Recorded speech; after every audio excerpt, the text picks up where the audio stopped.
Okay, let's deal with a medical issue, the human fat issue. Now, it's more than just a physical issue. The fat issue is a mental issue because it causes a lot of depression, anxiety, despondency, loneliness. But let's examine the complete ins and outs of this whole situation to help you cope with, deal with, and eliminate from your life the problems with dealing with the fat issue. Fat really begins when you're in youth. Some people are born to be genetically smaller than other people because this is a evolutionary avenue of protection to keep this person's family line or race going. Is when there's a lack of food in an area, the body will grow eventually smaller and smaller and smaller and thinner and thinner and thinner in order to survive and pass on the genes of the next generation. Whereas somebody who lives in an area where food is scarce, they can also have an enormous amount of fat cells to get them through, to make them survive a winter, a lack of food period. These people will be genetically prone to being bigger. Now your genes will produce a certain amount of fat cells for you, but these fat cells dividing and the determination of how many fat cells there are going to be in your body, that is determined when you're smaller. This is the second, you can call this the second determination. When you're younger, your parents are going to feed you a certain amount of food. Now, if your parents overfeed you and you become like a fat baby and a fat child, either through being overfed or being given the wrong types of food, the amount of fat cells that you have in your body are determined by the time you reach about 18 years old, maybe a little less, maybe 16, 18 years old. By the time you reach that age, the amount of fat cells that you have in your body are going to stay that way for the rest of your life. Like a fat cell isn't just one size. Fat cells are there to absorb your fat. So that if you ingest less food, ingest less fat, then these cells are going to stay small. You will be the big person that you were determined to be by the two factors I mentioned, the genetics, which create the amount of fat cells, and by your parents feeding you and your feeding habits, either through fatty foods or through too much food. These two avenues that determine how many fat cells you're going to have in your body. The fat cells, they're like, picture them as balloons. They're in your body, they're a certain amount. You can't get rid of them. You're never going to change that once you reach 18 years old, let's say. Somewhere around there. It's not the same for everybody. But it is determined when you're a teenager. So that these fat cells are absorbing fat and they're holding on to it so that you could use it during a time of starvation and survive. But in our Western society, where food is plentiful and available for most people, it's going to make you really huge. Now, the fat cells, the good point about all this is that the fat cells can shrink. Yes, you cannot get rid of them all, but you can shrink them by watching your eating habits. Those who do not have the fat cells within their muscle area, their body zones where the muscle tissue is, will also have fat deposits build up in their arteries and their veins and their capillaries, and they will not be seen like a fat person. They can be thin as a rake, but there's so much fat inside their circulatory system that it could trigger a heart attack or a stroke in a very thin person. Now the problem for fat began in around 1983.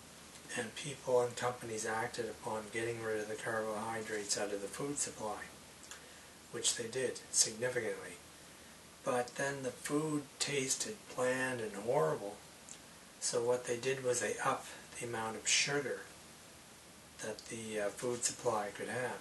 They increased the amount of sugar so that within the food industry we have this copious, absolutely copious and unnecessary amounts of sugar being poured into the food supply, literally poisoning it and causing heart disease and early death. For example, before 1985, you never ever heard that children would have sudden heart attacks and strokes. And now it is, in our times, this is a common occurrence, especially after strenuous activity. You feel bad about yourself and your weight, and you have a weight problem, or you're seeing people with weight problems. It's got nothing to do, very little to do with the fact that they're overeating. It has a hell of a lot to do with the fact that the food supply by corporations has been polluted with huge amounts of sugar. It is, do not blame the victim in the situation. When you see fat people, or you yourself as a fat person, it is not your fault. You did not make yourself into this. And the amount of sugar that you're ingesting, it's got nothing to do with you not committing yourself to exercise and being lethargic.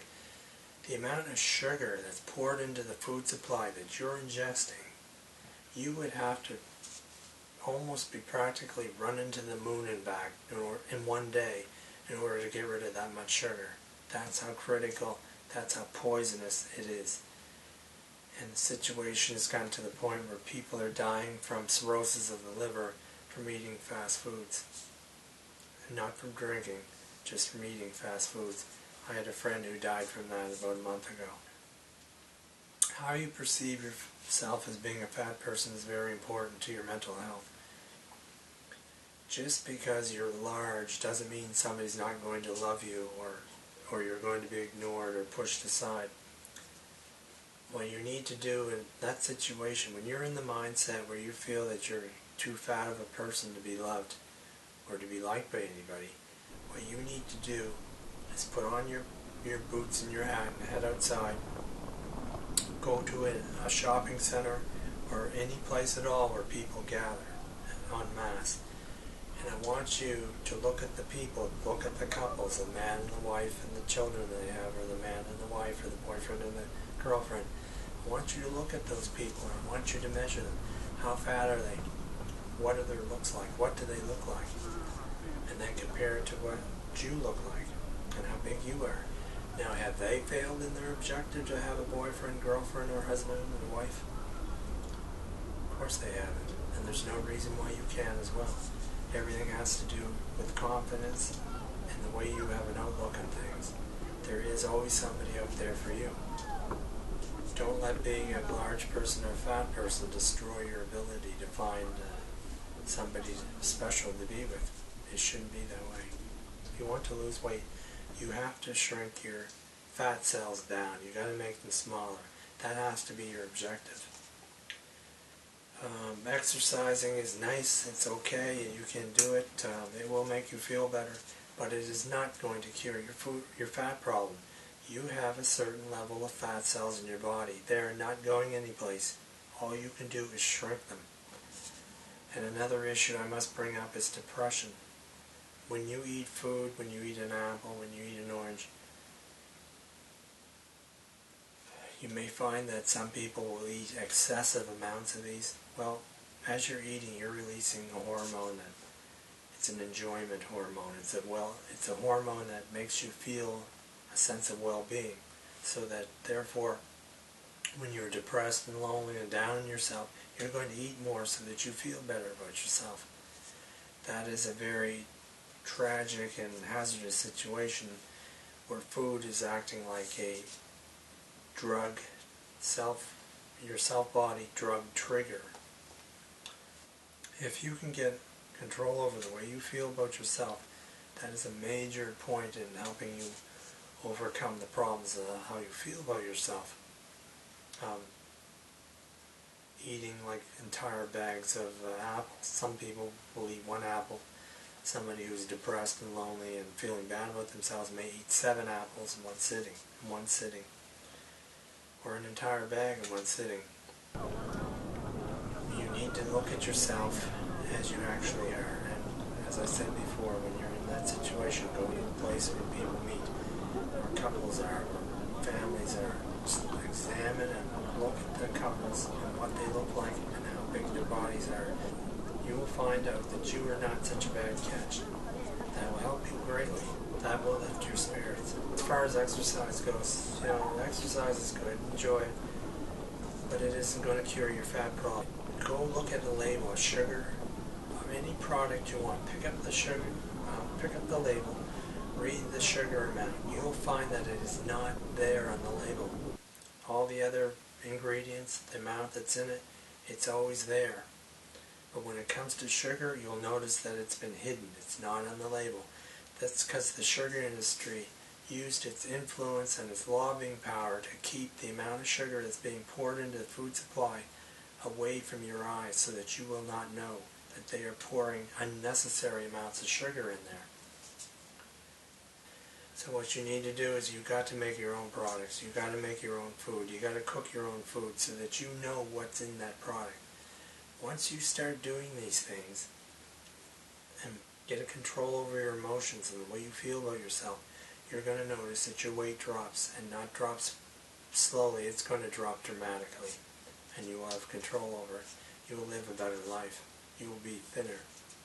But like I said before, whatever amount of fat cells that you have in your body by the time you're 18, are going to stay with you forever, and it's just a matter of shrinking them rather than having them expand. That's going to make you a big or small person. And remember, there's 2 factors here. There's one, genetics, from a point of evolution, where your ancestry came from. Fat cells were needed to keep them alive and going through a period of time when there wasn't any food to eat, and that would be in the north, or that would be in the desert regions. That's why these people have huge amounts of fat cells that are just ready to absorb any amount of fat that they can get hold of and hang on to. And then we come to the situation of metabolism. Metabolic rates is the amount of fat that you're going to be going through at a certain situation. Have you ever noticed that sometimes you need to go to the washroom and take a piss, and it's like constantly, maybe 3 times in 30 minutes you've got to do this? And well, it's because your metabolic rate is suddenly speeded up because you've reached the level of fat that you're supposed to have in your body, and no more is allowed in there, so that your brain will speed up your metabolic rate to get rid of the excess fat and turn it into water so you piss it out. That's why that happens. But with fat cells, there's so many fat cells in your body. If you're not eating enough, your metabolic rate will slow down, because your brain is telling, hey, we got this many fat cells, we got to get some fat into them. They need it now. We're going to slow down your metabolic rate so that we can turn any food you're eating, even if it's a carrot or an apple, into fats and supply that rate. That's why you will always see somebody who exercises and looks after their health and eats right, but they're still a big person. They're not a fat person, but they're a big person. That's the situation that's going on there. What you really need to do is build up your confidence and get outside and find out that you are no different than anybody else, and you can be just as successful in romance as everyone else. And that's the story on fat. I hope it helped you out. Everything you need to know is right there. Good luck.